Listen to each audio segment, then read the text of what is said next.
Hello mga inday, nandito na naman tayo sa ating kusina mga inday. Meron nga pala ako ditong nyog. Ganito mga inday yung pagbuka ng nyog. Yan, meron itong buay ang tawag nito sa amin mga inday. Hindi ko alam kung anong tawag niyan dito sa Ilocano. At meron tayo dito mga inday pakak. Ito ay nabili ko nung isang araw pa nga ito mga inday.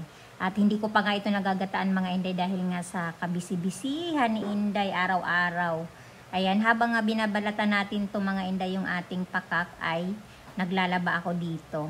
Pinagsasabay ko na mga inday yung ating paglalaba at pagluluto para sa ating tanghalian. Dahil nga mag-isa ko lang dito mga inday, pinagsasabay-sabay ko na yung ating trabaho para sabay-sabay tayong matapos. At yan nga mga inday, tapos na nating hinugasan yung ating pakak. Hihiwain naman natin to mga inday. Maganda talaga mga inday yung langka gulayin kaysa dito sa pakak. Dahil ang langka mga inday ay pwede mong tanggalin yung buto. Ito naman mga inday kasing paka kapag tinanggal mo yung buto niya ay kunti na lang yung matitira. Kaya isasali mo talaga yung kanyang mga buto. At yan nga mga inday, pagkatapos ko nga pala hiwa niya, pinakuluan ko to para lumambot siya mga inday. Kasi kapag kaiasa mo ito sa gata ay hindi kaya ng gata dahil nag-iisa lang yung ating nyog. At dahil nga walang mabilihan, pinagtsagaan ko na to mga inday.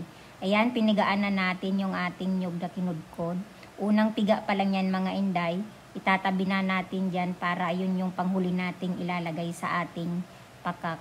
At yung pangalawang piga nga naman mga inday, ito yung ating ipagluluto para lalo masarap yung ating ginataang pakak.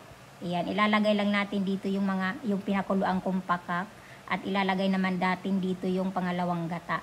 Lalagyan na natin yan mga inday, syempre yung pa rin ng dati, tanglad at saka tungatong at saka sili at may bawang luya. Yan lang mga inday, isasalang na natin dito sa ating mahiwagang kalan. At habang nga nagluluto tayo mga inday, ipagpapatuloy natin yung ating paglalaba. Dahil tanghali na nga mga inday, gusto ko sabay-sabay matapos.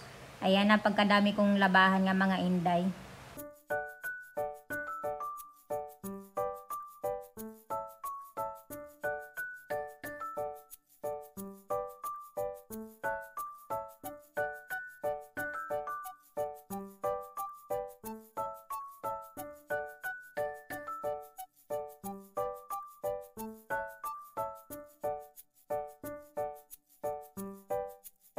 Ito na nga yung ating ginataang pakak. Thank you for watching.